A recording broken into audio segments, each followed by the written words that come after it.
Like करें, subscribe करें, bell icon को दबाएं ताकि हमारी वीडियो सबसे पहले आप तक पहुंच सके। आकाए करीम सल्लल्लाहु अलैहि वसल्लम ने इरशाद फरमाया, जिस घर के अंदर नमाज तहज्जुद अदा की जाती है, जिस घर में नमाज तहज्जुद अदा की जाती है, उस घर को फरिश्ते इस तरीके से पहचानते हैं जिस तरीके से जमीन पर रहने वाला आसमान के चमकते हुए तारे को पहचान लेता है।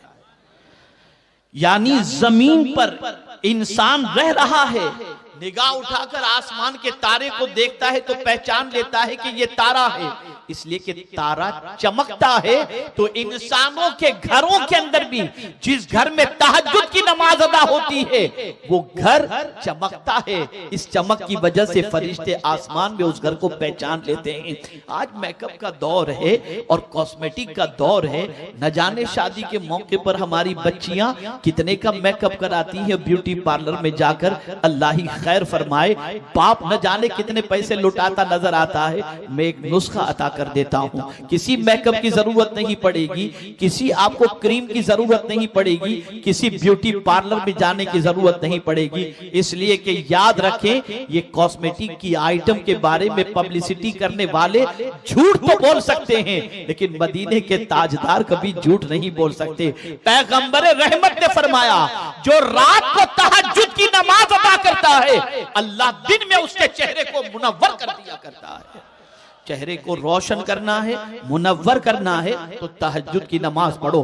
पूरी पूरी रात व्हाट्सएप पर और फेसबुक पर चैटिंग में लगे हो और यूट्यूब पर गंदगी का ढेर अपनी आंखों से देखते हो, कहां से रोशनी आंखों के अंदर आएगी? चेहरे पर नूर कहां से आएगा? अगर नूर चाहते हो तो रहमत आलम के फरमान पर अमल करो, चेहरा मुनव्वर हो जाएगा। नमाज तहज्जुद रसूल आजम अदा करते। तहज्जुद की बड़ी बरकतें हैं, तहज्जुद की बड़ी फजीलतें हैं, लेकिन हुजूर सल्लल्लाहु अलैहि वसल्लम पर तहज्जुद फर्ज थी।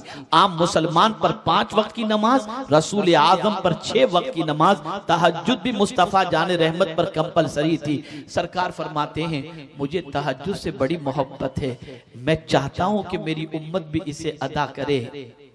तमन्ना देखिए, लेकिन उम्मत पर ये गिरा न गुजरे, इसलिए मैंने तहज्जुद इस पर कंपलसरी नहीं किया।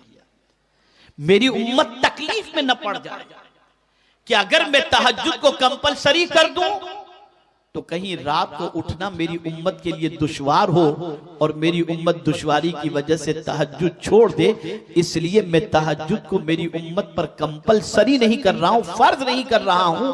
अल्लाह अज़्ज़ व जल्ल तौफीक दे तो उठ करके बंदा नमाज अदा करे, तहज्जुद पढ़े, ये उसके लिए बाइसे सवाब है, लेकिन कंपलसरी नहीं।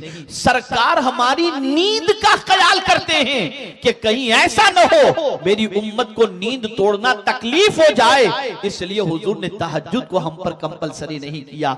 मिसवाक को ले लीजिए, मेरे प्यारे आका सल्लल्लाहु अलैहि वसल्लम को मिसवाक से बड़ी मोहब्बत थी। रसूल आजम सल्लल्लाहु अलैहि वसल्लम फरमाते हैं, अगर कोई चाहता है कि उसका खातिमा ईमान पर हो तो मिसवाक का इस्तेमाल करे। मिसवाक की बुनियाद पर अल्लाह खातिमा ईमान पर फरमाएगा।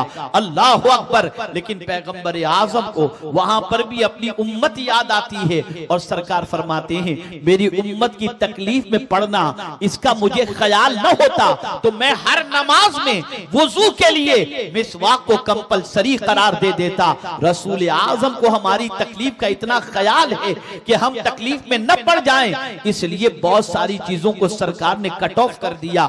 हज के हवाले से देखें, एक सहाबी ने अर्ज किया, या रसूल अल्लाह सल्लल्लाहु तआला अलैहि वसल्लम, क्या हर साल हज फर्ज है? सरकार खामोश रहे।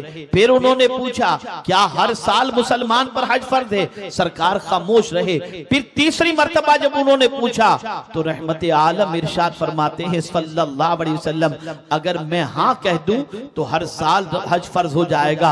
लेकिन परवरदिगार जल्ल जलालहू के प्यारे हबीब सल्लल्लाहु अलैहि वसल्लम इस इरशाद के जरिए पूरी दुनिया को पैगाम देना चाहते हैं कि मैं मोहताज नबी बन करके नहीं आया, मैं मुख्तार बन करके आया हूं। मैं अगर कह दूं कि हज फर्ज है तो हर मुसलमान पर हर साल के लिए हज फर्ज हो जाएगा। लेकिन हमारा ख्याल, हमारी तकलीफों का ख्याल, हमारी परेशानियों का ख्याल। इसकी वजह से मिसवाक भी फर्ज नहीं, इसी वजह से तहज्जुद की नमाज भी फर्ज नहीं, और क्या क्या मैं आपको बताऊं। हमारे वीडियो को लाइक शेयर जरूर करिए।